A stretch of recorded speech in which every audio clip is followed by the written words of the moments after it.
방금 소개해 주신 대로 저는 충남대학에서 왔습니다. 육동일입니다. 다시 인사드리겠습니다. 네. 강의가 오늘 주제가 정말 재미없는 주제입니다. 또 여러분들이 별로 관심을 안 갖는 주제죠. 저는 위장 전입, 부동산 투기, 병역 면탈, 세금 탈루는 안 했습니다. 근데 이제 교수를 오래 했기 때문에, 한 30년 했기 때문에 아마도 논문 자기 표절은 좀 있을 것 같은 생각은 듭니다. 근데 오늘 그 조건이, 그 인사 5원칙이 오늘 강의 기준은 아니기 때문에 여러분 앞에 설 수 있었습니다. 강의 들어가기 전에 지금 대통령께서 방미 중에 계시잖아요. 우리가 정말 그 짧은 방미 일정이지만 관심을 가지고 지켜보고 있습니다. 그런데 여러분 아세요? 며칠 전에 김정일 국방위원장하고 우리 문재인 대통령하고 비밀리에 만났답니다. 예, 그런데 이제 두 분이 만나서 우리가 같이 가야 할 때가 있다. 뭐냐면 지금 우리도 이제 새 정부를 출범했고 또 우리 대통령도 여러 가지 국정 개혁 과제를 안고 있잖아요. 또 이번에는 성공한 대통령이 돼야 되는 그런 숙제도 있고, 또 요새 김정은 위원장도 골치 아프잖아요. 지금 이 불장난을 어떻게 계속 해야 될지, 또 내려놓고 국제사회에 나와야 될지 이제 고민이 많아서 두 분이 너무 고민이 되니까 우리가 한번 하늘에 계신 옥황상제를 한번 찾아가서 미래를 한번 좀 보자. 미래의 좋은 말씀을 한번 들어보자. 이렇게 해서 두 분이 만나서 지난 주말에 찾아갔답니다. 그래서 이제 먼저 대기하고 있다가 우리 문재인 대통령이 먼저 옥황상제를 만났어요. 그래서 이거 우리 대한민국이 언제쯤 잘 살 수 있을까요? 그래서 경제도 어렵고 국제관계도 꼬여 있고 또 개혁도 산재해 있고 또 인사청문회도 이건 골치 아파서 잘 풀리지가 않은데 어떻게 했으면 좋겠습니까? 언제쯤 풀리겠습니까? 이렇게 물어봤더니 옥황상제가 한참 생각하다가 한숨을 쉬면서 그래도 한 15년은 걸리겠다. 이런 문제를 풀려면. 근데 우리 대통령 임기가 5년이잖아요. 그래서 대통령이 크게 실망하고 울면서 그 방을 나왔답니다. 그러니까 이제 그 김정은 위원장이 그 모습을 지켜보고 자기도 이제 긴장을 하고 옥황상제 이제 방을 두드리고 가서 아련을 하고, 도대체 우리 북한은 조선민주주의 인민공화국인가요? 이 나라는 언제쯤 그 쌀밥에 고깃국을 먹겠습니까? 그 사람들은 그게 인생의 목적이잖아요. 그게 국정의 목표잖아요. 그래서 또 옥황상제가 한참 고민을 하고 머뭇거리다가 이번에는 옥황상제가 울고 나갔답니다. 도저히 답이 없다는 거죠. 도저히 자기가 예측할 수도 없고 해결할 수도 없어서 울고 나갔답니다. 아무튼 제가 오늘 말씀드리고자 하는 지방자치와 분권은 굉장히 어렵지만 중요한 겁니다. 우리가 대통령을 우여곡절 끝에 선출을 했는데요. 대통령은 슈퍼맨이 아닙니다. 지금 우리 대통령이 모든 걸 다 해결할 수도 없고 해서도 안 됩니다. 그러면 어떻게 해야 돼요? 그러면 대통령의 결정을 나눠서 해야 돼요. 그게 분권입니다. 지난 정부의 실패가 왜 여러 가지 요인이 있지만 가장 큰 이유는 대통령과 청와대가 혼자 다 결정을 하려고 했기 때문에 그런 겁니다. 모든 결정이 다 청와대로부터 나왔어요.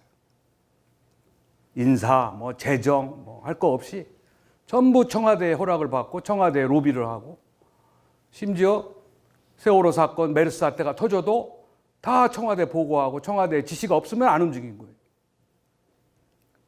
그런 국정 운영은 실패하기 마련입니다. 그럼 어떻게 돼요? 결정권을 나눠야지요. 나누는데 그동안에 우리는 수평적으로 청와대, 국회, 이렇게 정부 이런 식으로 수평적으로 나누는 거에만 치중을 했고 또 그것도 성공하지 못했는데 앞으로의 국정은 중앙과 지방 간에 나눠야 돼요. 잘할 수 있는 건 지방에 결정권을 내려줘야 됩니다. 세월호 사건 같이 그 지역에서 일어난 위급한 문제는 그 지역에서 당장 해결할 수 있는 결정권을 줘야 되죠. 언제까지 그거를 그 위급한 시기에 청와대 대통령의 결정을 언제까지 기다려야 되겠습니까? 그러니까 이제는 이 국정이 성공하기 위해서는 대통령이 청와대에 집중되어 있는 권력, 즉 결정권을 나눠야 된다. 이게 분권이에요. 또 분권이 되기 위해서는 어떻게 해야 돼요? 분권에서 결정권이 넘어가면 그거를 잘 결정하고 잘 다스려야 되겠죠. 잘 관리해야 되겠죠. 그게 자치입니다.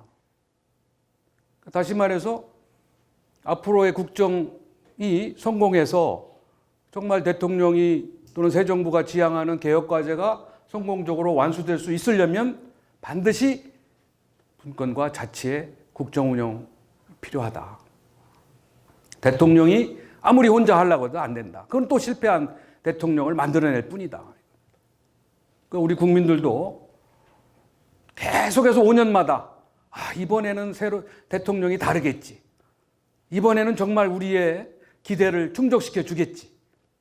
이렇게 매 기대하다가 조금 2년, 3년이 지나면 또 실망하고 또 실패하고 또 손가락을 자르겠다 그러고 이런 일을 되풀이했잖아요. 근데 이거를 되풀이하지 않으려면 우리가 지방 분권과 지방 자치의 국정 운영 시스템을 만들어야 된다는 거죠. 저는 그 말씀을 오늘 드리기 위해서 이제 이 자리에 서게 된 겁니다. 아프리카의 어느 부족 국가에 아주 안정적으로 국정을 운영하는 나라가 있었어요. 지금은 좀 바뀌었다고 그러는데 그 나라에 헌법이 있을 거 아닙니까? 우리나라는 헌법이 130조까지 있어요. 근데 이 헌법을 우리가 이제 개헌을 해서 바꾸려고 하고 있지 않습니까? 근데 그 아프리카의 그 나라는 헌법이 있는데 딱 달랑 2조만 있다고요. 1조와 2조. 내용을 보니까 헌법 1조는 대통령의 말은 항상 옳다. 그게 헌법 1조고요. 헌법 2조가 대통령 말이 틀렸다고 생각되면 헌법 1조를 준용한다. 이렇게 되어 있습니다. 그러니까 이 2조만 가지고 굉장히 안정되게 독재죠, 이제. 독재로 대통령의 말에 따라서만 국정이 운영된 그런 나라가 있었다고 합니다. 근데 이제 그거는 이제 통하지 않는 얘기고 저는 바꿔서 우리나라 헌법도 2조만 있으면 돼요. 국민의 말은 항상 옳다. 1조. 국민의 말이 틀렸는지 맞았는지 헷갈리면 헌법 1조로 돌아간다. 이 2조만 있으면 아마 잘 운영이 될 겁니다. 우선 지방자치와 분권을 하는 가장 큰 이유는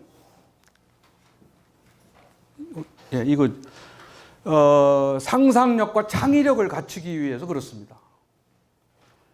지방자치와 분권을 해야만 상상력과 창의력을 높이게 되고 그것이 경쟁력이 된다는 거죠. 이제는 최고를 가치로 생각하는 시대보다는 최초,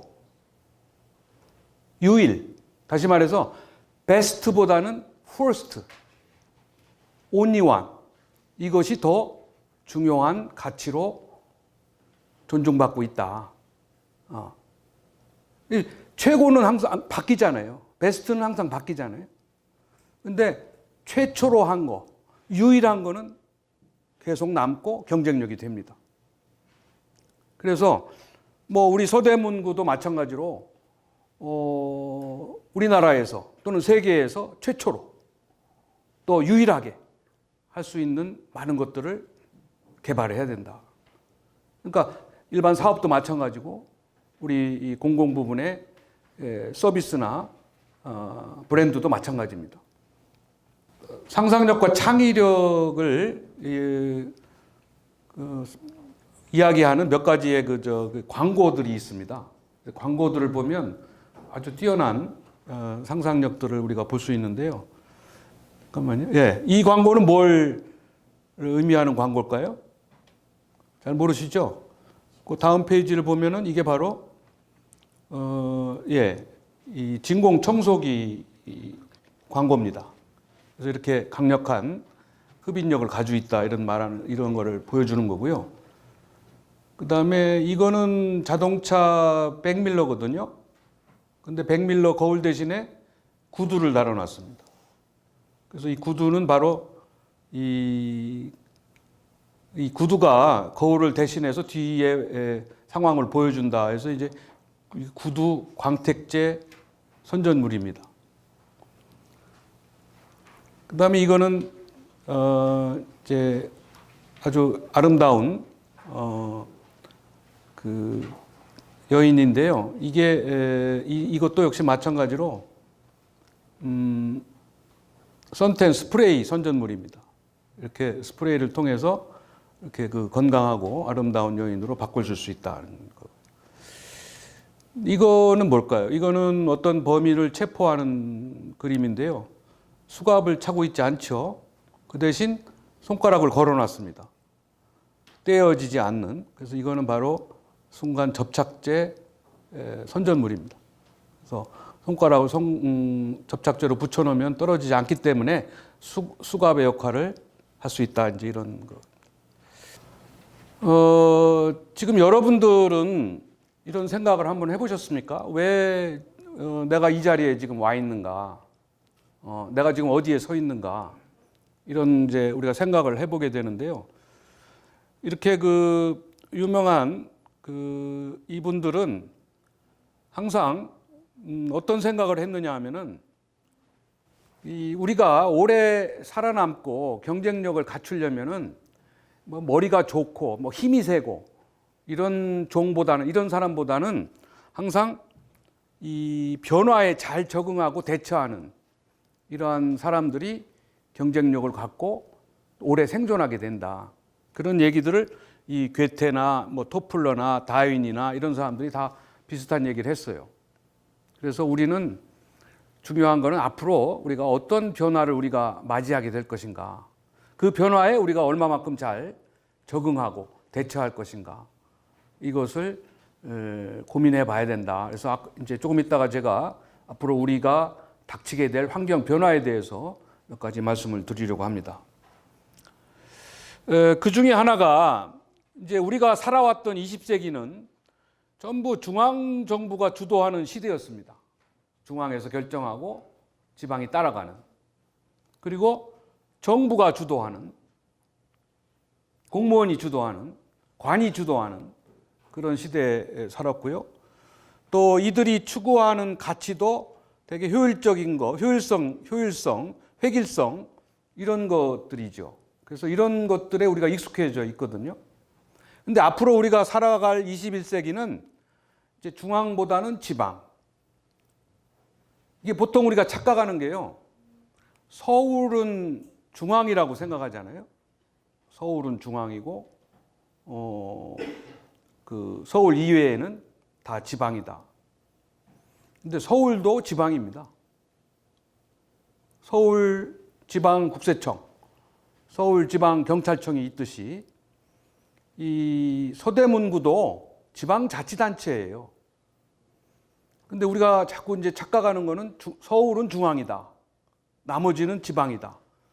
이제 이런 착각을 하는데 중앙과 지방의 관계는 분권의 관계고 서울과 비서울의 관계는 분산의 관계입니다. 이거를 우리가 혼동하기 때문에 자꾸 문제가 안 풀리는데요. 앞으로는 그러니까 서대문구도 지방자치단체로서 상당한 결정권을 중앙으로부터 받아야죠. 그러니까 다시 말해서 지금 우리나라 전체의 그 중앙정부는 하나지만 지방자치단체는 몇 개가 있죠? 광역자치단체가 17개가 있습니다. 그리고 기초자치단체가 226개, 전체가 243개의 지방자치단체가 있죠. 우리 서대문구청 같은 경우는 이제 서울특별시 속에 25개의 자치구 중에 하나입니다. 그렇죠? 네, 그래서 그 옛날에 중앙 주도의 시대에서 이제는 그 지방이 주도하는 시대로 간다. 그래서 앞으로의 그 지방자치를 통해서 이제 서대문구 같은 지방자치단체가 주민 가까이서 더 많은 결정권을 가지고 주민들에게 봉사하고 서비스를 제공해야 된다. 이런 얘기죠. 또 마찬가지로 앞으로는 정부가 모든 걸 주도했어요. 우리나라의 경제 성장도 사실은 정부가 주도해 온 성장입니다. 그것이 상당한 성과도 냈지만 또 한편으로는 굉장한 불균형과 차별을 가져왔죠. 그래서 앞으로의 모든 그 정부 활동은 이제 다 독점해서는 안 됩니다. 이제 정부가 아닌 민간 부분이 잘하는 건 넘겨야 되고 이제 이런 그 시대로 이제 가야 된다는 거죠. 그리고 역시 그 획일적이고 효율성을 중시하는 그런 그 가치에서 다양성과 형평성을 중시하는 가치로 가는 것이 21세기입니다. 그리고 역시 이러한 새로운 시대의 키워드는 자율과 창의라고 아까 말씀을 드렸죠. 자율과 창의. 그렇지만은 지금까지 우리가 91년, 그러니까 우리나라의 지방자치는 처음 실시된 거는 1952년이에요. 6.25 동란 중에 우리가 지방자치를 했습니다.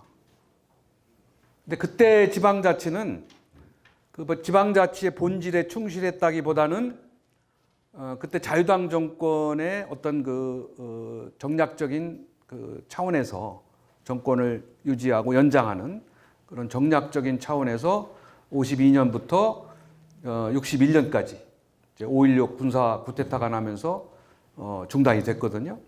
그래서 9년까지의 경험은 있었습니다. 그게 61년에 중단이 됐다가 30년 동안 동면하고 있었거든요.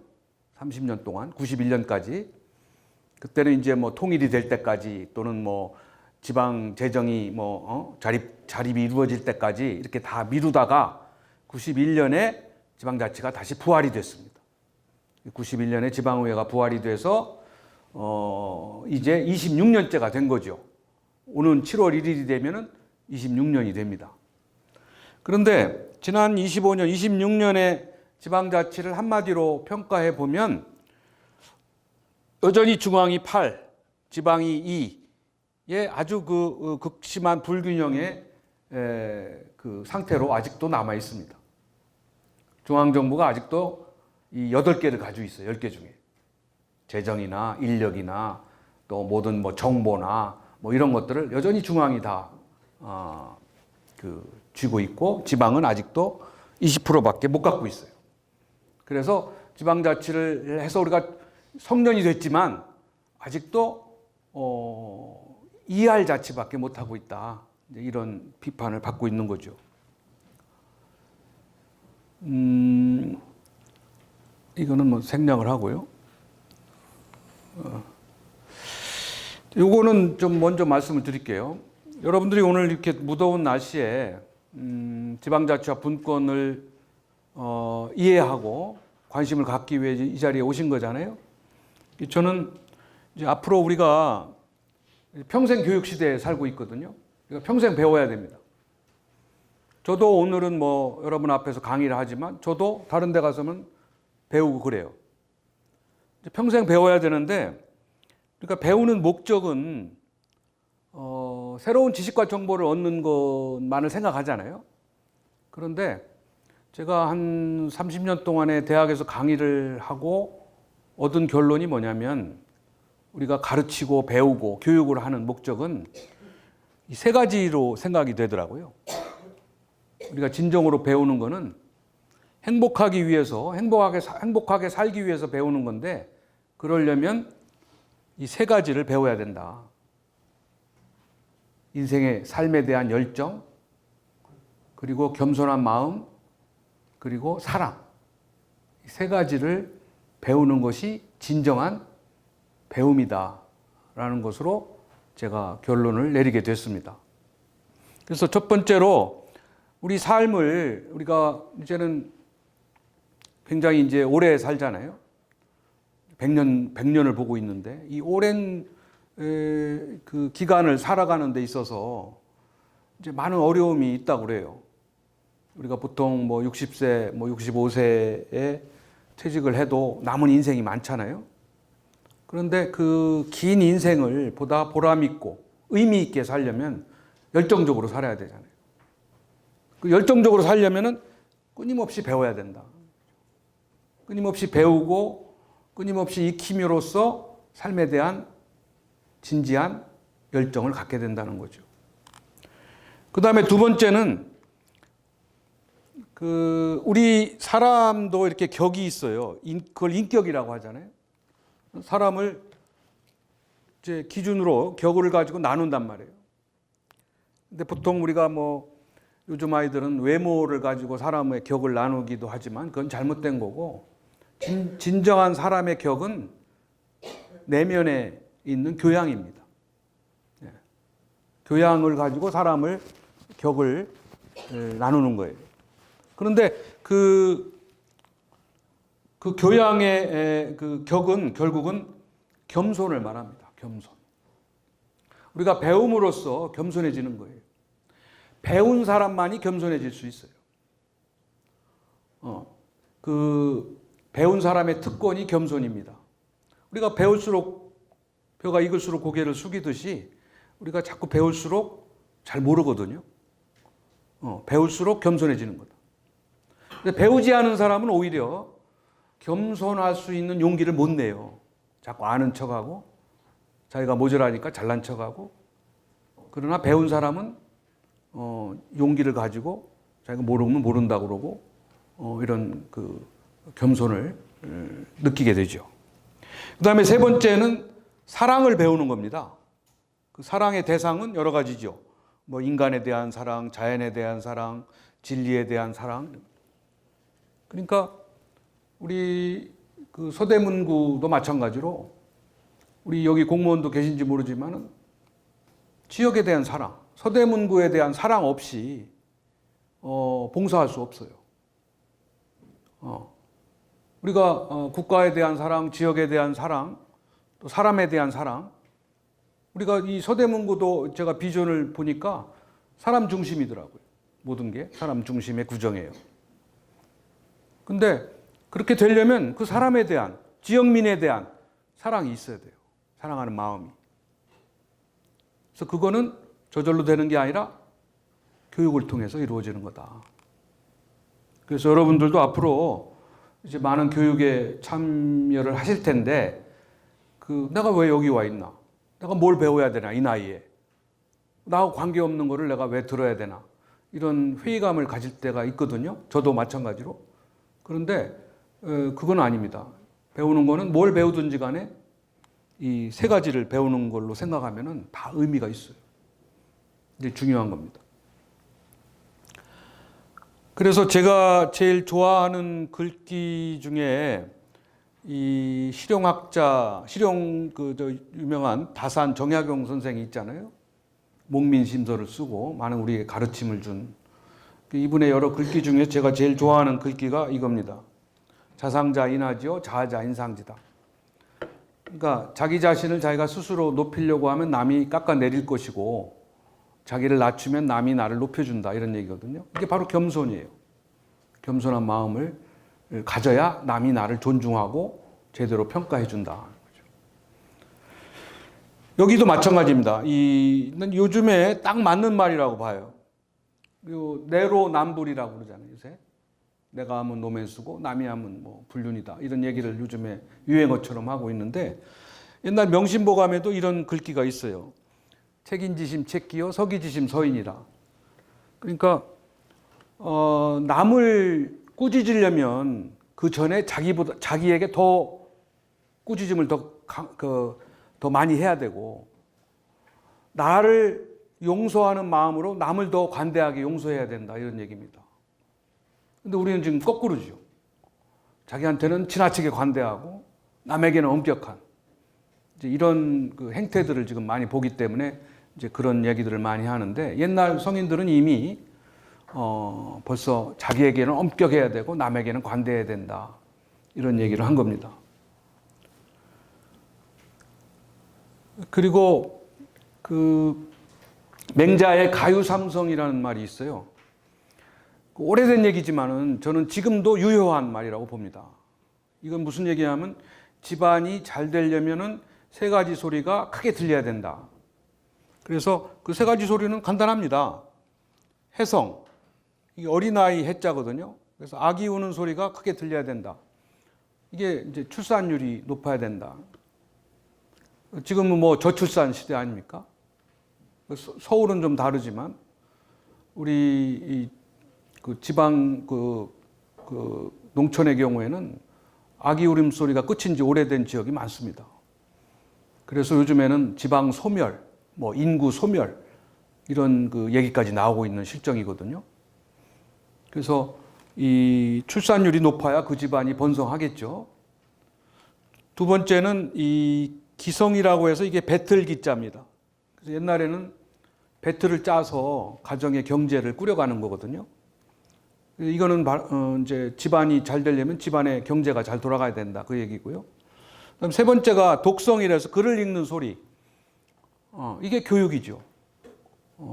그 집안에 글을 읽는 소리가 단밖을 넘어가야 그 집안이 잘 이루어진다 이런 얘기거든요. 근데 이거는 가유, 집안만이 아니라 지유, 지방도 마찬가지로 국유, 국가도 마찬가지입니다. 지방도 잘 되려면 이 소리가 크게 들려야 되고 우리 서대문구도 잘 되려면은 이게 잘 돌아가야 돼. 이 소리가 커야 돼요. 근데 서대문구도 아마 그 서대문구의 최대 장점은 대학이 많다는 겁니다. 아마 9개인가 있어. 우리 연세대, 뭐 이대, 뭐 경기대, 명지대, 그렇죠? 9개 대학에서 글 읽는 소리가 크게 들려야 된다는 거죠. 서대문구의 그게 큰 강점이죠. 그러나 출산율은 별로 높지 않고 아마 여기도 굉장히 고령화되어 가고 있는 그런 상황으로 알고 있습니다. 제가 보니까 고령화율 65세 인구가 14%를 넘었더라고요. 우리 서대문구도. 14%를 넘으면 고령화 사회입니다. 그래서 예외 없이 우리 서대문구도 고령화되어 간다. 저출산 문제를 해결해야 되는. 우리 국가도 마찬가지고요. 요거 한 가지만 더 말씀을 드릴게요. 우리가 자꾸 평생 배워야 되는데 배우는 건 이제 교육에 효과를 내야 되잖아요. 근데 교육은 가르치는 사람만 잘 가르쳐서 교육의 효과가 높아지는 게 아니라 배우는 사람도 좋은 자세와 좋은 전략을 가지고 있어야 된다는 거예요. 이제 그 얘기가 뭐냐면은 우리가 배우는 거는 새로운 지식과 정보를 얻어서 바꾸는 거잖아요. 근데 보통 우리 인간은 한 번 들어온 지식과 정보를 끝까지 버리지 않고 가지려고 그래요.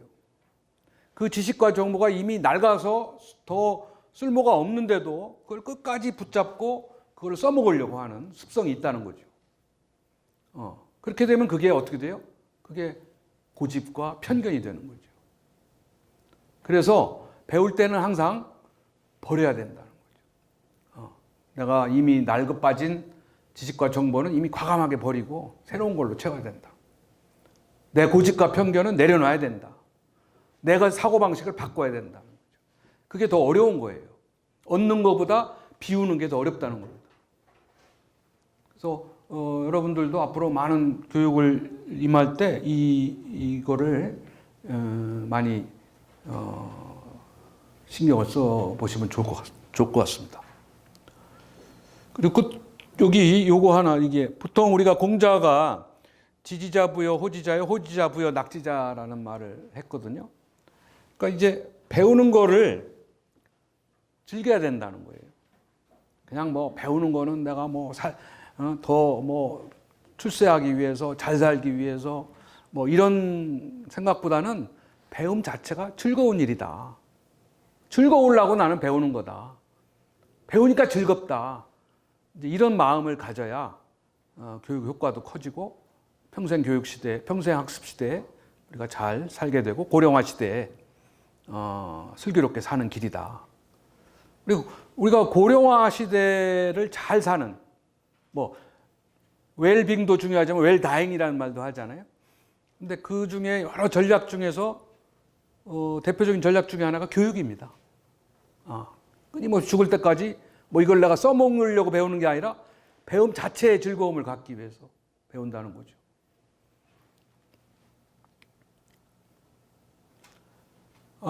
지방자치 얘기를 잠깐 좀 할게요. 우리가 뭐 어려운 얘기니까 생략을 하고요.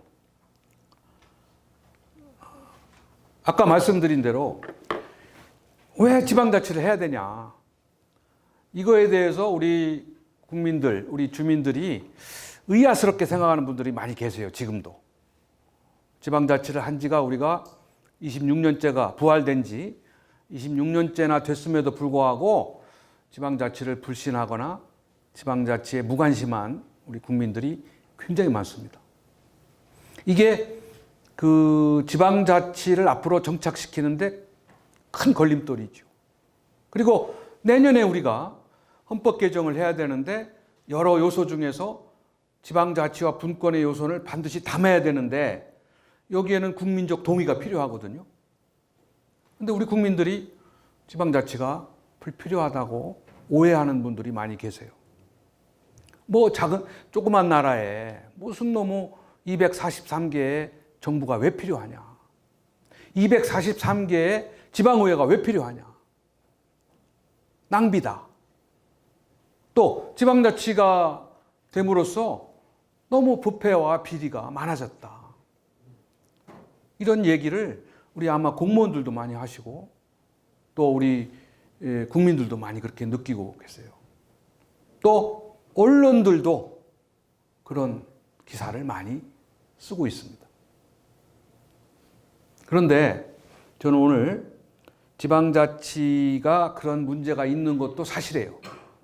그렇지만 그럼에도 불구하고 지방자치를 우리가 꼭 해야만 하는, 또 지방자치를 우리가 그동안 했기 때문에 우리가 얻은 성과가 뭐냐, 그거를 저는 5가지를 이야기하는데 그 중에서 2가지만 강조하려고 합니다.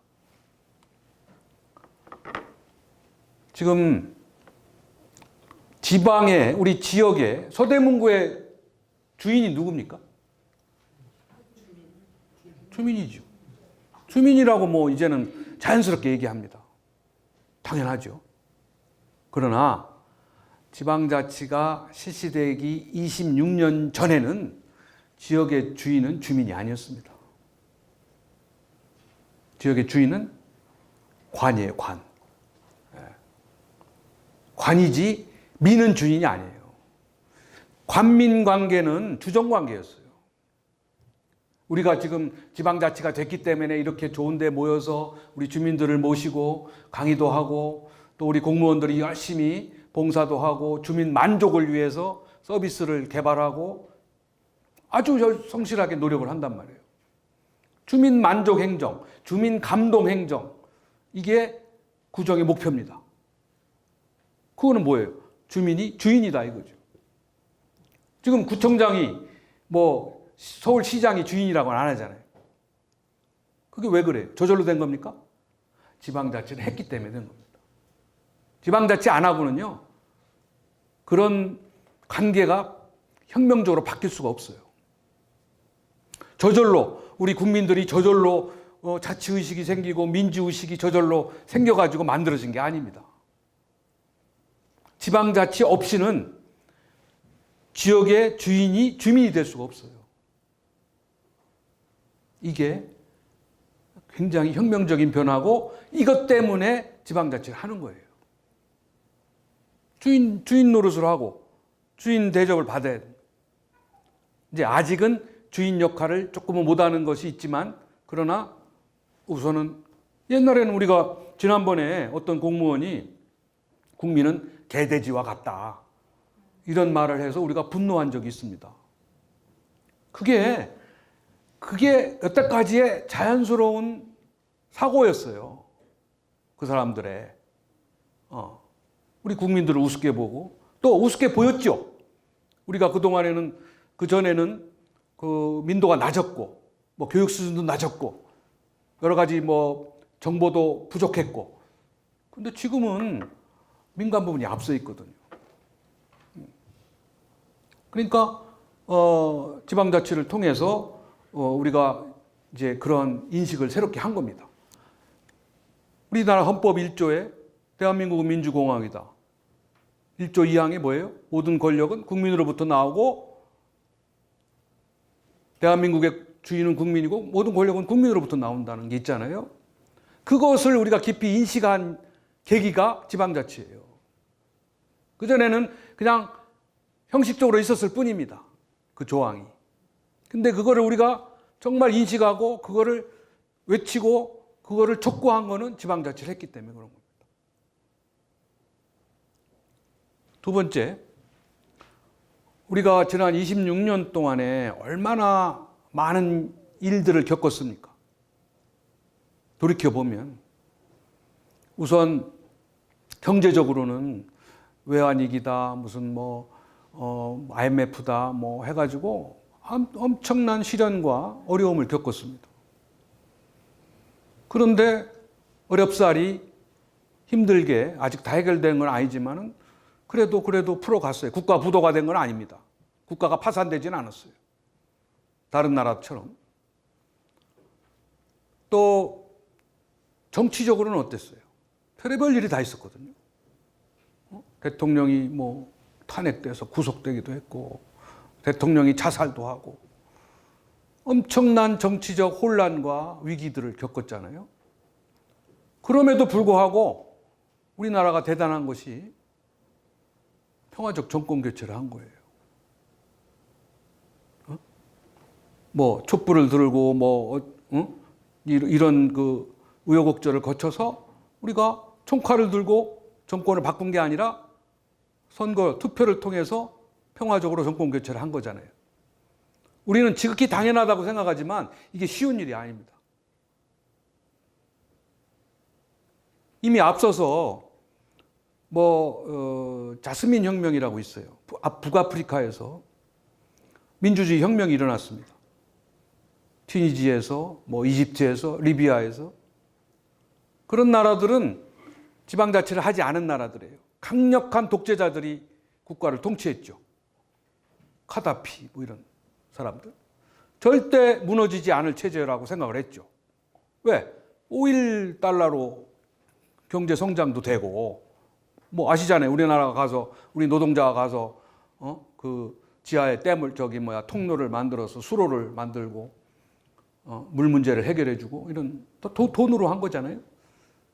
그런 탄탄한 나라가 혁명한다고 하루아침에 망가진 거예요. 카다피는 아주 처참하게 사살됐잖아요. 그러니까 이 경제 성장과 민주주의가 동시에 이루어진 나라는 지구상에 없어요. 짧은 시간에. 그런데 우리나라는 대단한 게 남들이 부러워하는 문제는 있지만 경제 성장을 했단 말이에요. 1960년도에 우리나라의 GNP가 100불이 안 됐어요. 79달러. 저기 지금 이디오피아나 소말리아나 이런 나라보다도 우리가 못 살았어요. 그런데 지금은 3만 불은 못 넘었지만 어마어마한 성장을 했고. 무역도 우리나라가 1960년도에 우리나라의 무역 규모가 3,300만 달러. 그 당시에 오징어 명태 팔고 또 우리 여자들 가발 팔고 해가지고 총 수출이 3,300만 불입니다. 1억 달러가 안 됐어요.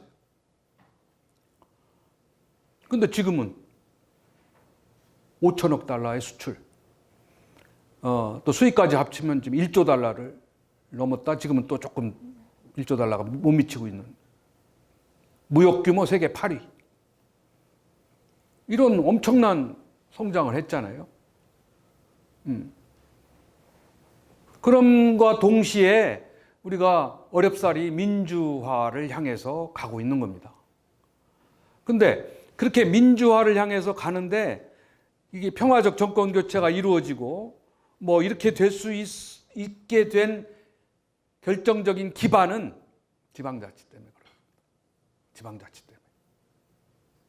우리가 대통령이 막 구속되고 자살하고 이런 막 엄청난 중앙정치의 혼란이 있어도 우리 전체 국가가 안정될 수 있었던 거는 지방자치를 했기 때문에 그렇다는 거예요. 만일 지방자치를 하지 않고 대통령이 임명한 시장, 군수, 구청장이 있었다면은 대통령이 망가지면 시장, 군수, 구청장 다 망가지는 거예요. 그러면 무정부 상태가 되는 겁니다. 그럼 할 수 있는 건 두 가지예요. 첫째, 그냥 무정부 상태가 돼가지고 저쪽 아까 얘기한 리비아, 튀니지, 이집트 같이 아주 체제가 망가지든지, 아니면 두 번째, 옛날 군사 독재 시절 같이 비상계엄 선포하는 거. 두 가지뿐이에요. 그러면 비상계엄 선포하면 어떻게 되는 거예요? 이제 과거 독재 국가로 이제 다시 돌아가는 거, 회귀하는 거죠. 근데 우리는 그렇게 가지 않고 어렵게 정권 교체를 하고 민주주의를 향해서 가고 있단 말이에요. 이렇게 될 수 있는 거는 우리 지방이 우리가 손으로 뽑은, 마음에 들든 안 들든 어쨌든 간에 우리 손으로 임기가 보장된 단체장을 뽑았고 그걸 견제하는 지방의회를 만들어 놓은 이 지방자치라는 이 토대가 있었기 때문에 중앙정치의 혼란이 최소화되는 거예요. 그리고 무정부 상태나 비상계엄의 독재시대로 회귀가 안 된 겁니다. 이게 저절로 그렇게 된 게 아니에요. 저절로. 그 토대가 지방자치다. 그래서 지방자치를 하는 거예요. 지방자치는 돈도 좀 들고 또 시끄럽기도 하고 또 비효율적이기도 한 건 틀림없는 사실입니다. 그러나 국가가 위기에 빠지고 갈림길에 섰을 때 다시 독재로 가느냐, 무정부 상태로 가느냐, 민주주의를 향해서 가느냐, 이런 갈림길에 섰을 때 그거를 제대로 갈 수 있는 토대와 기반을 만들어주는 게 지방자치다. 그래서 지방자치를 하는 거예요. 왜? 선진국도. 알면서 지방자치는 시끄럽고 돈 들고 알면서도 지방자치를 해야만 민주주의의 토대가 만들어지고 그 토대 위에서 민주주의로 민주체제를 유지할 수 있다. 그래서 저는 이 두 가지 성과를 우리가 체감을 못하고 있거든요. 우리 국민들이. 그건 다 당연한 걸로 생각을 하거든요. 지방자치 안 하면 더 좋을 거라고 생각을 하거든요. 근데 그거는 착각이죠. 얼마나 어려운 겁니까, 민주주의가. 얼마나 어려운 거예요. 우리 국민들의 얼마나 많은 노고와 얼마나 많은 에너지를 필요로 하는 겁니까? 촛불을 들고 또 태극기도 들고 엄청난 에너지를 필요로 하는 거예요. 근데 그것을 가능하게 해준 게 이거기 때문에 저는 지방자치가 많은 문제를 가져오고 낭비적인 거가 있지만은 이걸 생각해 보면은 우리가 지방자치를 하기를 잘했다. 이렇게 자신 있게 말씀을 드리는 겁니다. 왜? 지방자치를 했기 때문에 우리 체제가 그나마 이렇게 안정을 유지하면서 새로운 희망과 기대를 가질 수 있고 더 발전할 수 있는 이런 상황이 된 거잖아요.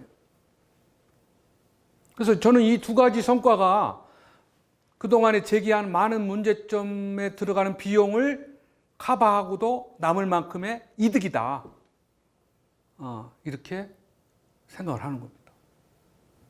그래서 우리 국민들도 이 점을 인정을 해 주셔야 지방자치는 좀 돈이 들고 시끄러워도 꼭 필요한 거구나.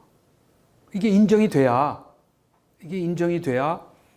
헌법도 많이 들으셨죠? 자치분권형 헌법이다. 다시 말해서 자치분권을 강화하는 요소가 헌법에 담겨져 있어야 된다라는 것을 국민들이 인정을 해주고 지지를 해줘야 가능한 일입니다.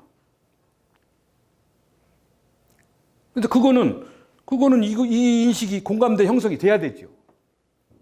그게 아니라 여전히 지방자치 그거 참 쓸모없는 제도고 그냥 뭐 중앙정부 하나만 있으면 되지 뭘 지방정부가 그렇게 많이 필요하냐. 그런 생각은 독재자는 하죠. 네? 그렇죠? 독재자는 하죠. 예, 그런데 아니 이렇게 알고 계시는 분도 있지만은 저도 계속해서 인식조사를 해보잖아요. 주기적으로 해보면 그게 개선이 안 돼요. 우리 국민들이, 일반 국민들이 그 점을 오해를 하고 뭐 강력한 중앙집권에만 있으면 될 것처럼 착각을 하는, 그러면은 또 다른 정부의 실패와 또 다른 대통령의 실패를 가져온다. 다행입니다. 그렇게 인정을 해주셔서. 물론 이와 같이 문제점도 많아요. 이거는 치유돼야 됩니다. 여전히 지방선거가 정상이 아닙니다. 내년에 지방선거 하잖아요. 근데 이게 지방선거가 지방의 이슈를 가지고 지역의 그 후보들이 경쟁을 해야 되는데 우리는 여전히 정권의 중간평가식으로 치러지고 있습니다. 정권을 평가하자, 야당을 평가하자, 이렇게 중앙 이슈를 가지고 정당의 대리전을 하는 거예요. 그렇게 된 이유는 이제 우리가 한날 한시에 동시지방선거를 하잖아요. 또 전면 정당 공천제를 하고 있잖아요. 이렇게 되니까 불가피한 겁니다. 정당의 대리정, 대선의 전초전 같이 치러지는 거죠. 그래서 정당 본위에 투표를 하기 때문에 일자 투표도 나오고 로또 선거라고 하기도 하고 이제 이런 그 비판을 받고 있는 거죠. 뿐만 아니라 그 중요한 교육감 선거조차도 정당 공천을 하지 않음에도 불구하고 정치적 영향을 깊이 받는다. 근데 이거를 빨리 우리가 좀 개선을 해야 됩니다. 그리고 또 하나는 우리나라의 지방자치제도는 성년이 됐음에도 불구하고 전국이 똑같다는 거죠. 도시든 농촌이든 인구가 많든 적든 서울이든 농촌이든 똑같은, 그러니까 우리가 26살을 먹은 성년이 전부 덩치가 다 다르고 생각도 다른데도 불구하고 똑같은 옷을 입혀놓고 똑같은 행동을 하게 만든다. 그렇게 하니까 어떻게 돼요? 자율과 창의가 없는 거죠. 이거를 고쳐야 된다. 이제는 좀 다양한 자기 체구에 맞는 옷도 입고 좀 다른 생각도 하고 이렇게 여지를 만들어줘야 된다는 거죠. 그러니까 예를 들어서 자치구제도도 외국과 같이 자치구를 더 활성화하는 지역도 있는가 하면은 준자치화 할 수도 있고 또는 행정구로 돌릴 수도 있고, 이거는 그 지역의 주민들의 선택에 따라서 다양성 있게 해줄 필요가 있다. 자치 의지가 좀 있고 주민들이 깨어 있고 또 자치 역량이 확보되어 있으면 자치권을 더 많이 주는 거죠. 또 그렇지 않은 곳도 있어요. 또 그런 곳은 또 조금 준자치화하는 그런 선택의 여지를 이제는 우리가 가질 때가 됐다. 그 얘기입니다. 또 하나는 자치의식. 우리가 지방자치를 하면 저절로 자치의식이 높아지는 게 아닙니다. 저절로 높아지는 건 딱 한 가지. 권리의식은 높아졌어요. 우리 지역을, 우리 이익을 우리가 지키자. 우리 이익을 우리가 보호하자. 이거는 높아졌어요. 그러나 자기 지역, 자기 집단의 이익을 지키려면 남의 집단, 남의 지역도 이익을 지키고 크게 훼손하지 않는 책임이 있어야 됩니다. 뿐만 아니라 공동체 의식이 있어야 돼요.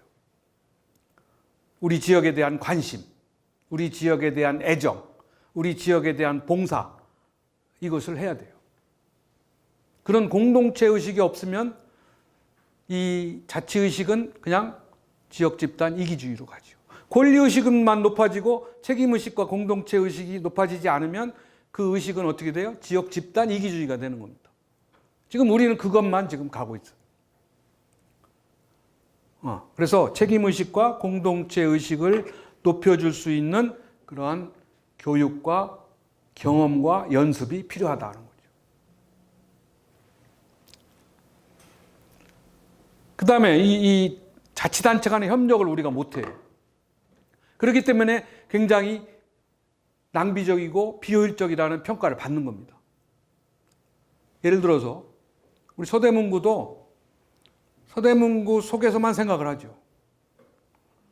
서대문구 이외의 다른 자치구와는 국경보다 더 높은 벽을 치고 있습니다. 이게 전국 243개, 그러니까 226개의 기초자치단체, 시군구가 다 마찬가지예요. 절대 다른 자치단체와는 협력과 같이 상의를 안 합니다.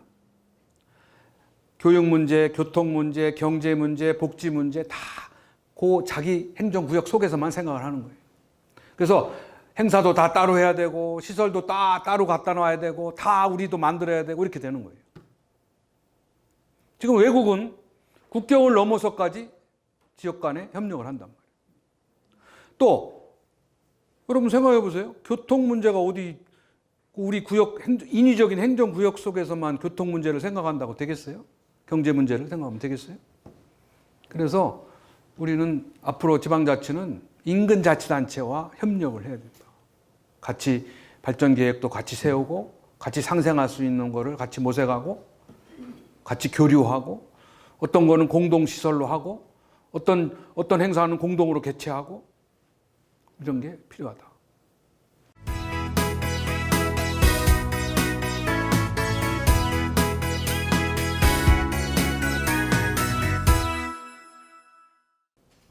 이거 재밌는 얘기 하나.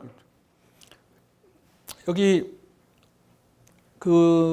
선거하면은 이제 한 표가 얼마나 중요한가. 한 표가 세상을 바꾼 사례들입니다. 한 표가 옛날 그리스 시대에는 광장에 모여가지고 사람들이 토론을 하고 이렇게 직접 민주주의를 했다고 그래요.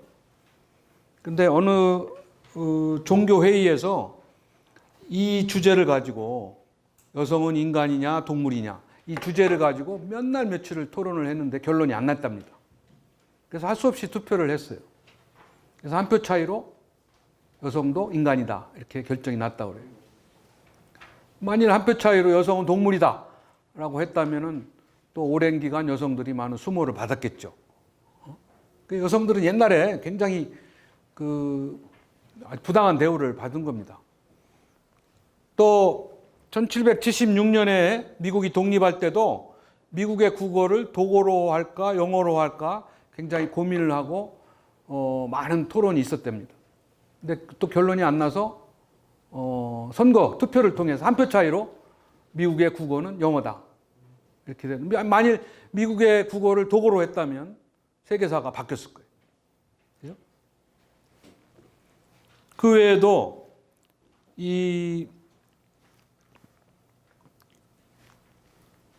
여기 1923년에 2차 대전의 전범 아돌프 히틀러가 나치당의 당수가 될 때는 한 표 차이로 됐다고. 물론 나중에 총통이 될 때는 국민 투표를 통해서 압도적으로 총통이 됐지만 나치당의 당수가 될 때는 한 표 차이로 됐다고. 그래서 이 한 표 차로 인해서 세계사가 바뀌었다. 600만 명의 유태인이 희생됐고 엄청난 전쟁에 참혹한 결과를 가져왔다. 이제 그런 얘기입니다. 그리고 여기도 텔레토비 아시죠? 텔레토비와 국회의원의 공통점이 7가지가 있답니다. 우선 둥근 지붕에서 같이 산다. 여기도 지붕도 둥글잖아요. TV에 자주 출연한다.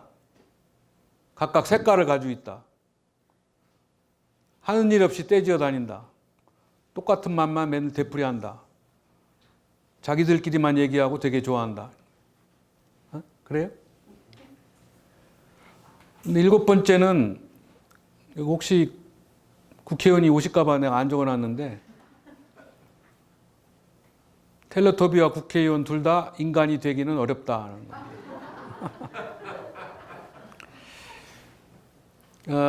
사실 국회의원들이 말이에요. 국회의원이 나쁜 게 아니라 우리나라는 국회의원의 특권을 빨리 없애야 됩니다. 그게 관건이에요. 숫자를 줄이는 건 의미가 없어요. 특권을 그대로 유지한 채 숫자를 줄이면 오히려 특권만 더 커지죠. 300명이 나눌 특권을 100명이 갖게 되면 그 특권은 더 커지는 겁니다. 그러니까 숫자를 줄이는 게 중요한 게 아니라 국회의원들이 가지고 있는 쓸데없는 특권을 줄이는 거죠. 그게 선진국에서도 뭐 그 독일이나 노르웨이나 뭐 스웨덴이나 이런 나라들도 그 특권을 줄여서 전부 그 개혁을 한 거예요. 그래서 그들이 생각하는 특권은 국민으로부터의 신뢰와 존경. 이 특권이 최고의 특권이다. 그 특권만 갖기 위해서 자기들은 자전거 타고 다니고 비서도 없고 똑같은 그 국민과 똑같은 대우를 받으면서 봉사하는 거예요. 그런 시대가 돼야 국회가 바뀌고 정당이 바뀌는 겁니다. 그래서 이제 그런 점에서 제가 이 국회의원을 좀 비판한 겁니다. 그 다음에 이제 아까 얘기한 대로요, 미래에 대한 예측을 잘해야 우리가 살아남게 된다는 말씀을 드렸잖아요. 근데 이거는 미래를 잘못 예측해서 망한 사례입니다. 여기 뭐 이 전화, 요새 스마트폰 같은 전화가 처음 발명될 때는 이렇게 대접을 받은 거예요. 전화는 통신수단으로 생각하기에 너무 많이 결점이 많다. 그래서 이 회사가 이 전화에 대해서 부정적인 생각을 이 회사는 망했고요. TV도 처음에 TV가 나와가지고 이 회사는 이 TV가 6개월 후에는 없어질 거다. 이렇게 해서 TV를 거절했는데 이 회사도 망했고요.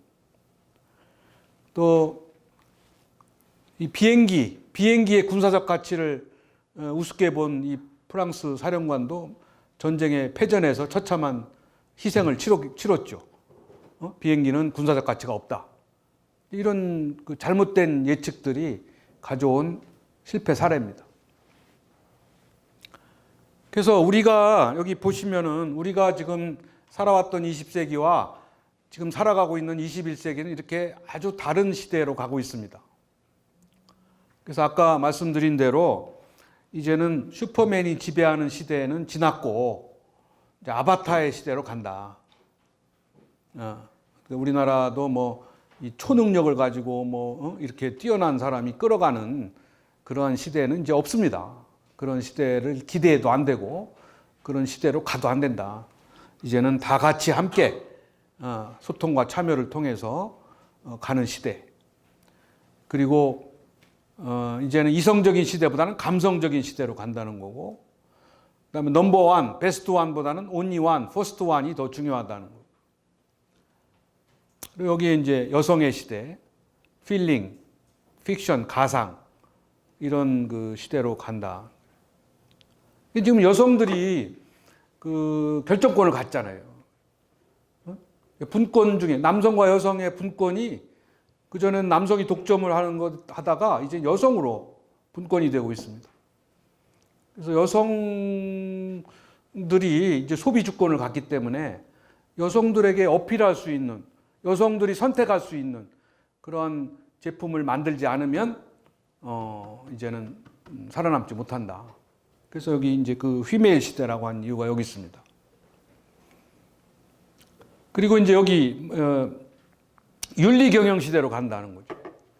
옛날에 우리나라 기업은 뭐 생산이라든지 마케팅이라든지 뭐 이런 그 주가를 올린다든지 이런 게 목표지만, 그런 게 목적이었지만은 지금은 그 회사가 얼마만큼 사회에 봉사하고 얼마만큼 법을 잘 지키고 얼마만큼 도덕적인 기업을 하느냐, 이게 중요하다는 거죠. 그래서 요즘에 뭐 보시잖아요. 우리가 뭐 호식이 치킨이다, 뭐 무슨 무슨 간장, 몽고 간장이다, 무슨 뭐 대한항공 문제, 뭐 이런 줄줄이 지금 나타나고 있는 이제 갑의 횡포, 뭐 갑질, 뭐 이런 얘기들 많이 나오잖아요.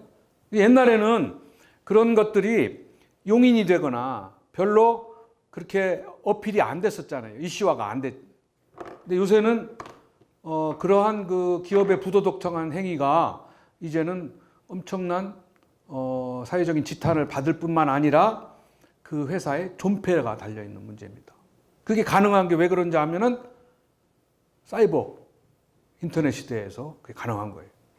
다시 말해서 그전에는 몇 사람 목소리가 뭐 크지 않으시다는데 지금은 사이버 공간에 소비자들이 다 모여가지고 그 엄청난 힘을 발휘하고 그 속에서 하는 행동이 나타났잖아요.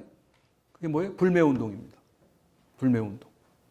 그렇기 때문에 지금 기업은 그러한 그 갑질 또는 그러한 부도덕한 행위에 대해서는 이제 옛날같이 적당히 넘어가지 못하는 거죠. 그것이 이제 달라지고 그런 점에서 윤리 경영 시대로 가고 있다. 이제는 기업이 뭐 이윤을 내는 것보다 더 중요한 거는 얼마만큼 법적, 윤리적, 사회적 책임을 다하고 있느냐. 이것을 가지고 소비자들이 본다 이거죠. 마찬가지로 기업에 대해서는 그렇고 우리 정부에 대해서도 이제는 정부가 정말 이 서비스를 잘 제공해 주지 않으면 여기 보세요.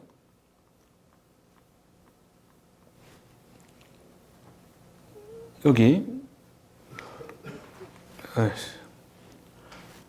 정부가 제공하는 서비스가 이제는 주민들의 적은 세금을 가지고 보다 많은 서비스, 보다 질이 좋은 서비스, 보다 빠른 서비스, 보다 집에 가까워서 제공하는 서비스, 이거를 제공해 주는 그러한 시대, 그러한 그 행정을 하지 않으면 주민들이 이제 불만을 표출하고 그 불만도 기업과 같이 이제 큰 위력을 발휘하는데 기업은 불매 운동을 하잖아요. 정부에 대해서는 어떤 걸 할 수 있을까요? 조세 저항 운동을 합니다. 우리나라는 아직 안 나타났지만 외국 같은 경우에는 이제 쓸데없이 뭐 세금을 올린다든지 또 서비스의 질이 나빠진다든지 뭐 이러면은 조세 저항 운동을 해요. 이제 세금을 안 내겠다.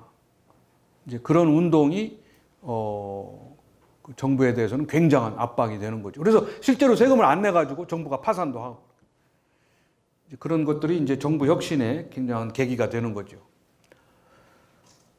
자, 그 다음에 이제 여기 이제 그 아까 말씀드린 대로 이제 앞으로 달라질 환경의 변화가 이제 저는 몇 가지 한 10가지 정도로 정리를 했는데 다 말씀은 못 드리고 몇 가지만 글로벌화라는 거는 이제 뭐 이런 이제 우리나라가 경제는 굉장히 성장을 했는데요. 아직도 이런 거는 세계 1위입니다. 자살률, 저출산율, 이혼율, 뭐 흡연율, 성형률, 낙태율, 뭐 사교육비, 간암, 인터넷 이거는 세계 1위예요. 아직도. 자살률은 우리나라가 지금 OECD 국가 중에 압도적으로 13년째 세계 1위입니다. 이렇게 뭐 경제적으로 나아졌다고 하지만은 지금 하루에도 눈만 뜨면 하루에도 35명이 자살을 해요. 매일. 그래서 작년에도 아마 13,000명이 자살했습니다. 자살을 시도한 사람은 50만 명이라고 해요. 그 중에 성공한 사람이 13,000명. 이렇게 많이. 그러니까 지금 우리나라의 사망률 1위가 뭐예요? 사망 원인의 1위가 10대는 그래요. 전체로 따지면 암이죠. 2위가 심혈관, 3위가 뇌혈관, 4위가 자살이에요. 우리나라 전체 자살률. 그런데 이제 10대는 1위가 사고예요. 근데 20대, 30대, 40대 1위는 자살입니다. 40대, 50대 2위가 자살이에요. 그러니까 자살이 이게 엄청난 겁니다. 그래서 왜 이렇게 했어요? 왜 이렇게 되겠어요? 노인 자살률은 더 높아요. 노인 자살. 그러니까 이거는 이따 나오겠습니다만은 이제 국가 경쟁력도 우리가 2007년에는 11위까지 올랐지만 지금 26위에 머물러 있고요. 뭐 지금 계속 안 좋아진 수치들이 나오고 있습니다. 성장률도 떨어졌죠. 무역 규모도 이제 1조불 밑으로 떨어졌죠. 뭐 자동차 산업도 떨어지고 조선 산업도 떨어지고 이렇게 좀 안 좋은 수치들이 계속 나오고 있어요. 거기다가 이 격차가 심각하잖아요. 이 상위 10%와 하위 10%가 7배, 7배 가량 벌어져서 중산층이 붕괴되고 있다. 그 중에서 교육비의 격차가 더 심각해서 이제는 뭐 우리가 이 계층을 뛰어넘으려면 교육밖에 없는데 지금은 아무리 뛰어넘고 싶어도 교육비 지출이 더 격차가 크기 때문에 빈곤의 대물림, 부의 세습 이게 지속된다는 이제 심각한 문제가 있고, 그 다음에 이게 여기 보세요. 이 젊은 친구들이 지금 절규하고 있습니다. 지난달에도 청년 실업률이 역대 최고 11.2%가 됐어요. 체감률은 더 높아요. 아마 3분의 1쯤 된답니다. 그래가지고 이 젊은 층들이 기존 체제에 대해서 반발과 저항을 하고 있고, 이 유행어입니다, 이게. 모든 걸 포기하는 7포. 결혼, 출산, 내 집 마련, 직장, 꿈과 희망 다 포기한다. 그 대신 스펙은 9개씩 막 세트로 만들어 쌓아가고 있지만 소용없다. 이 생망은 뭐예요? 이번 생애는 망했다. 청백전은 뭐예요? 청년 백수 전성시대. 3.1절은 31살에는 절망한다. 이런 청년 실신, 청년들의 실업과 신용불량, 별의별 얘기들이 다 있습니다. 이 정도로 우리 젊은이들이 지금 깊은 좌절과 깊은 분노에 빠져 있다는 거죠. 그래서 우리가 지금 우리나라가 잘 되려면은 노력한 만큼 대우받는 공정한 사회가 돼야 되고요. 또 노력하다 실패해도 재기할 수 있는 복지사회가 돼야 되겠고요. 또 격차와 소외가 없어야 되겠고, 윤리와 도덕이 바로 서야 된다. 이것이 이제 우리가 지향하는, 우리가 기대하는 사회입니다. 그렇게 되려면 우선 저는 지방자치와 지방분권 균형 발전이 굉장히 중요하다, 이렇게 보고 있습니다. 그 다음에 이제 여기 우리가 인구 감소가 이루어지고 있고요. 우리나라 인구는 전체 세계 26입니다. 북한과 인구를 우리가 합치면 아마 7천만이 넘어서 세계 18위가 될 걸로 보고 있고, 이렇게 인구가 이렇게 순위가 되어 있고요. 인구가 경쟁력입니다. 인구가. 옛날에는 우리가 산하 제한을 하고 가급적이면은 인구를 줄이려고 했습니다. 지금은 인적 자원, 우리가 가진 게 인적 자원밖에 없잖아요. 또 우리가 잘 교육을 시켜서 여기까지 왔기 때문에 우리 인구를 늘리는 게 이제 최대 숙제가 되고 있는데, 우리가 인구가 그동안 이렇게 늘었어요. 이 보세요. 우리가 69년에 3천만, 84년에 4천만, 이제 5천만을 넘었잖아요. 옛날 삼국시대, 조선시대 이런 때는 몇백만밖에 없었어요. 그런데 이제 앞으로 인구가 이렇게 줄면은 우리나라 한민족도 이대로 가면은 2003년에 인구가 소멸된다. 그런 전망도 나오고 있습니다. 근데 인구가 느는 것뿐만 아니라 고령화. 아까 잠깐 말씀드렸는데 우리가 지금 65세 인구가 700만 명을 넘어섰습니다. 13.5%예요, 전체 인구의. 7%가 넘으면 고령화 사회, 14%가 넘으면 고령 사회, 20%가 넘으면 초고령 사회라고 하거든요. 근데 우리가 이제 고령 사회에 접근해 있습니다. 이게 우리나라는 최고의 고령화 속도로 가고 있는 거예요. 이 일부의 경우에 이미 전남은 20%가 넘어서 초고령 사회죠. 또 군의 경우에는 뭐 고흥군은 38.5%, 면으로 따지면 뭐 이런 면은 59.3%가 65세 이상의 인구가 살고 있다. 그래서 생산 가능 인구 15세, 64세 6.6명이 지금 노인 1명을 부양하는 형태지만 앞으로 이대로 가면 5명이 1명을 부양하거나 2명이 1명을 부양하는 이제 이른바 노노부양 이런 시대로 간다. 그렇게 되면은 굉장한 세대 간의 갈등이 심화될 거다. 이렇게 전망하고 있습니다.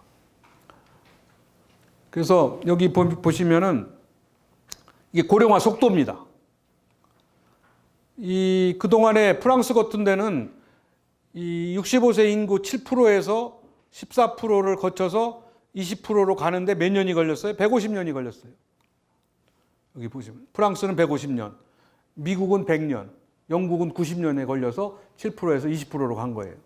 그거를 획기적으로 단축한 세계 신기록이 일본입니다. 일본은 70년에 7%가 됐고 94년에 14%를 넘어서서 2006년에 이미 20%를 넘어섰어요, 일본은.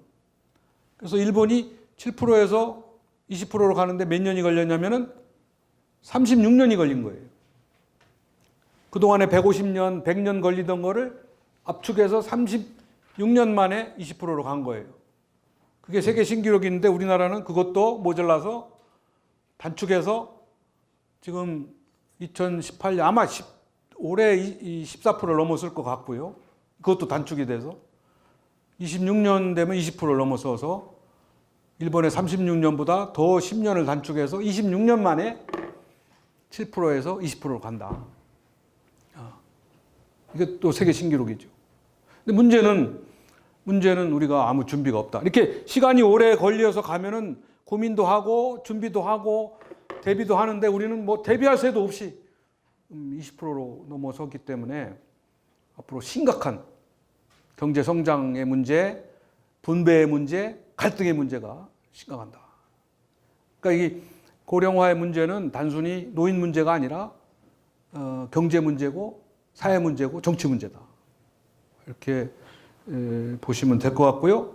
또 아까 말씀드린 대로 우리가 이제 정말 정신 차려가지고 사회 화합과 통합을 이루어서 노사 문제도 해결하고 지역 간의 갈등도 해결하고 다 해결해도 우리가 3만 불 못 넘고 있는데 3만 불을 넘고 4만 불, 5만 불로 갈 수 있는 우리에게 주어진 시간은 길게 봐서 26년까지라는 거죠. 26년까지 3만 불, 4만 불로 못 가면 영영 못 간다. 고령화 때문에. 일하는 사람은 없고 부양할 사람은 늘어나고 같이 밥그릇을 나눠야 되니까 엄청난 재앙이 일어날 거다. 이렇게 보고 있습니다. 그러니까 사실 고령화는 축복인데 잘못하면 재앙이 될 수 있다. 여기 수명이 늘어났어요, 우리나라가. 지금은 82세, 이건 좀 옛날 건 안 고쳤는데요. 지금 2016년에 82세입니다. 평균 수명이.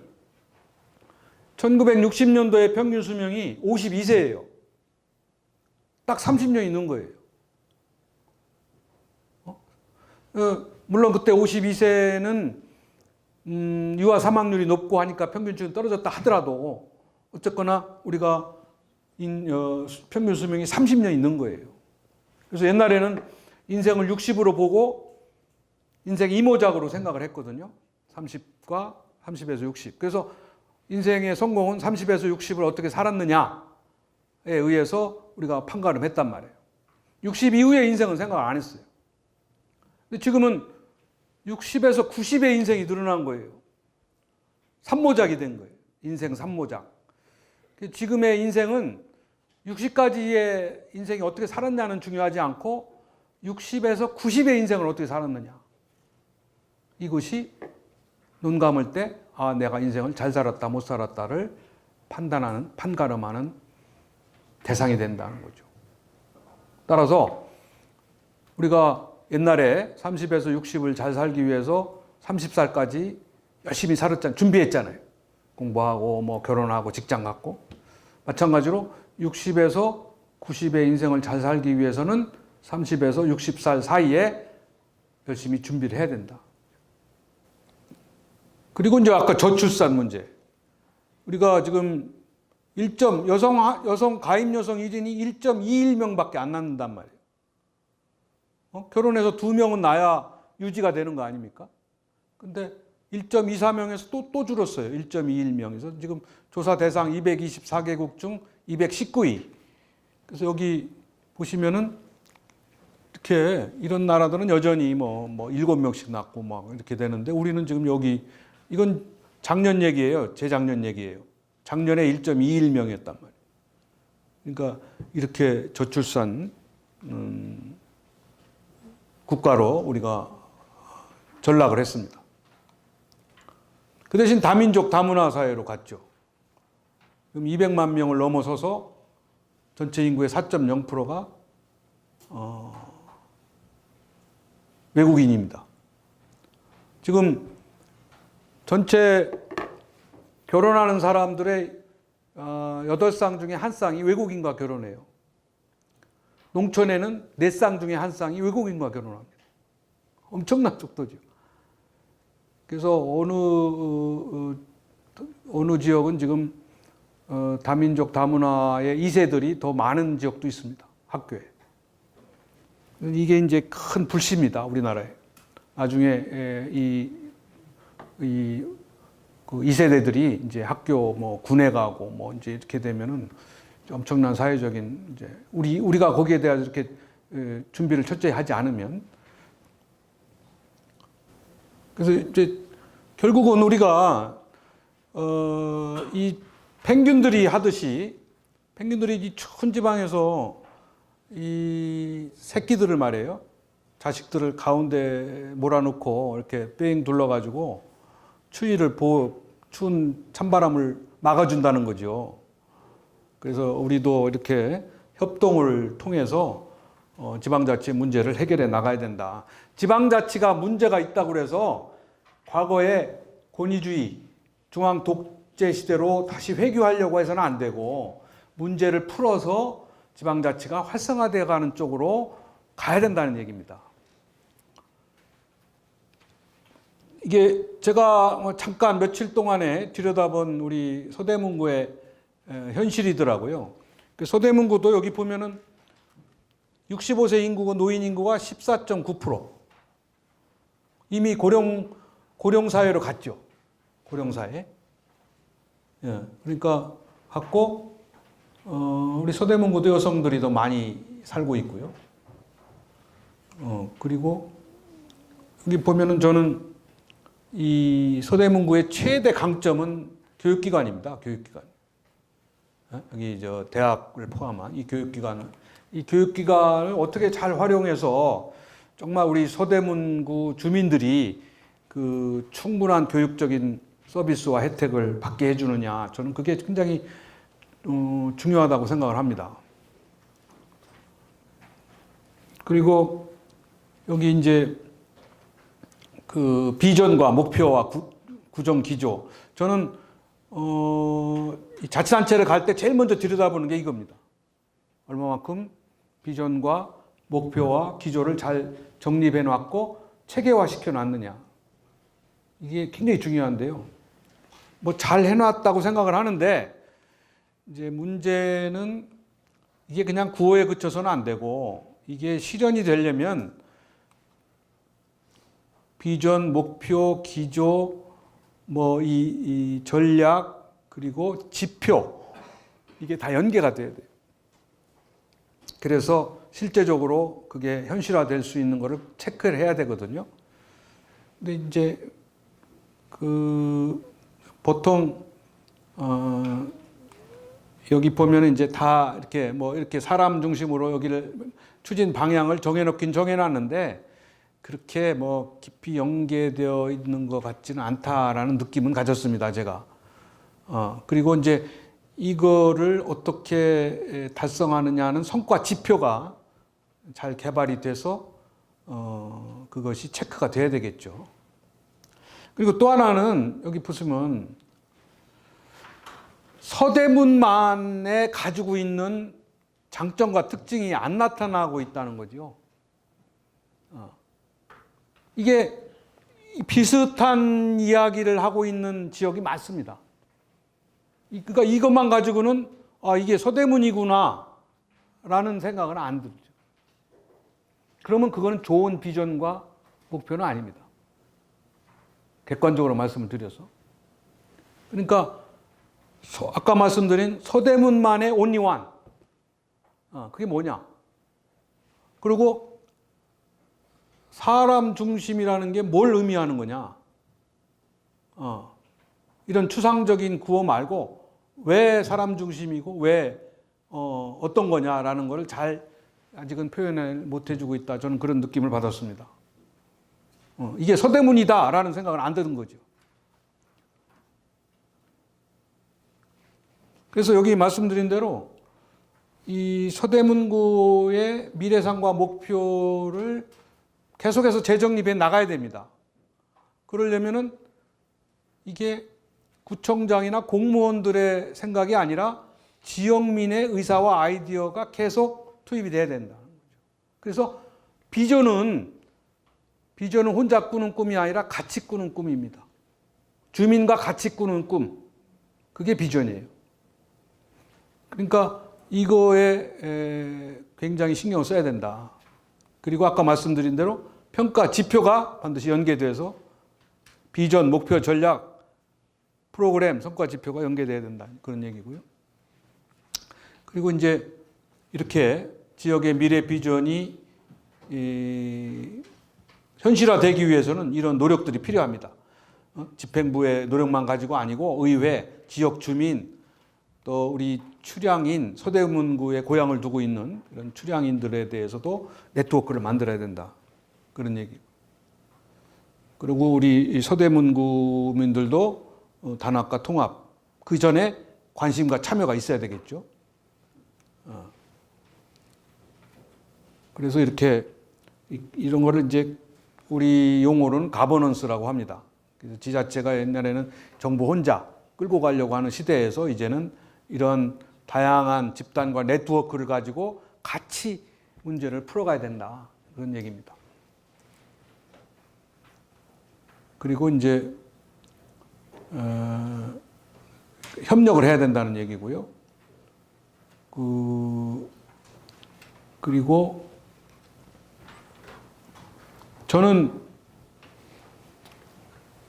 지역 발전의 목표는 사람이라는 거에 대해서 서대문구가 잡았다는 것은 굉장히 잘한 일입니다. 지역 발전의 목표는 그 지역의 인재를 육성하고 인적 자원을 개발하는 거예요. 그냥 뭐 시설을 만들고 뭐 하드웨어를 만들고 이게 아니고 소프트웨어, 사람 중심이 돼야 되죠. 그래서 그들을 개발시키고 잘 배치를 해서 삶의 목표를 이룰 수 있도록 해주는 거죠. 그래서 그거는 잘 됐다고 보고요.